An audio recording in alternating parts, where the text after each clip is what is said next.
Howdy mates, good afternoon. Here's the third video today. So we're back on the west end of the Arboretum still, and you can really hear the cicadas singing loudly. Wow. So I hope you guys can still hear me. But for those of you who don't know what an arboretum is, it basically refers to an area where trees are displayed. Usually most of the time it includes native trees. So what's neat about this particular area, or this particular section of the Arboretum, is all these trees here that you see above me. These are all white ash. And what's so neat about it is these are white ash that are alive and functioning. Because majority of white ash throughout the United States are completely wiped out because of the emerald ash borer. So it's quite surprising to see that these are still alive. It's possible that a rehabilitation took place, for all I know. But it is impressive. And for those of you, back during the time when ash was plentiful, a lot of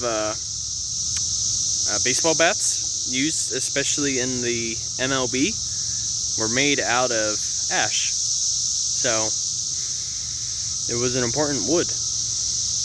Alright, so I'm going to introduce you guys to a couple of other trees that are being displayed here. So give me just a second. Alright, so here's one of our trees. We got ourselves the Persimmon, also known as Diospyros virginiana. So they actually produce a greenish orange fruit that ripens late in the fall. And what's fascinating is the fruits, they kind of have the best way to describe it is it's kind of like a shape of a plum, and they kind of become a pink-orange color when they are fully ripe. So as we can see, we kind of have the beginnings of the fruit itself. But it's still a little early, given that we're just nearly approaching summer. So you technically won't see the actual fruit until another few months from now. And then we look at the leaf here. It's a simple leaf. There's no serration whatsoever along the edge. And the leaves also alternate between each other, kind of like a zigzag pattern. Not only that, and just to answer a question for what some of you might have, the fruit itself actually is edible. You can eat them. Even a lot of our wildlife highly values them. So it's probably something you want to pick rather quickly before other wildlife catches on. Alright, so now looking at the bark, what does this remind you of? I think for me, kind of reminds me of looking at a snake's skin. You know, just seeing like how blocky it appears. Or not even that. It may even remind me of, you know, being out in a desert and you see like those mud, like the cracks in the mud. Kind of reminds me of looking at something like that.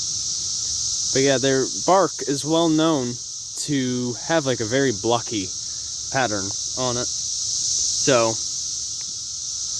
it is a valuable tree. I mean, this is a more mature one. I mean, they can grow up to 40 feet high. Alrighty. Alright mates, we're gonna move on to another tree. So give me just a moment. Alrighty. So our next tree is the Cucumbertree, also known as Magnolia Accumulator. So you may be wondering, why do they call it a cucumber tree? Well, it actually produces a cone-like fruit which resembles that of looking at a cucumber when it is in fact young. And this is one of the trees that falls under the Magnolia family. A tree I've mentioned in the past, the tulip poplar, also known as yellow poplar, falls under the same family. So you could say that both trees, in a sense, are related.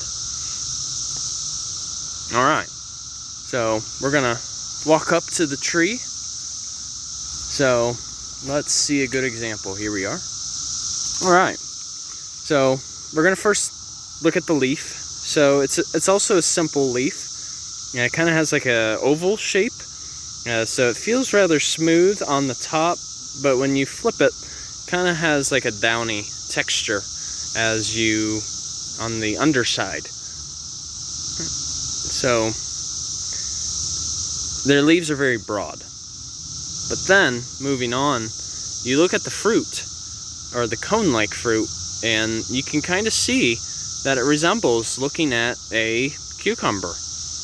And yeah, rest assured, cucumbers do not grow on this tree. It just happens to be the name, mates. But as I was saying, though, as these mature and get into the fall, they'll kind of have like a reddish color, and they'll release seeds, which are indeed edible. And a lot of our fellow homies like to feed on them too. But you can also see, like looking at the twigs, they look rather stout, you know, like they definitely stand out. Ooh, I did a little bit of a rhyme there. That was cool. But that's why they call it the cucumber tree, because you can just, you know, just from initial glance, it just reminds you of looking at a cucumber. And I do like cucumbers, actually. They are quite delicious.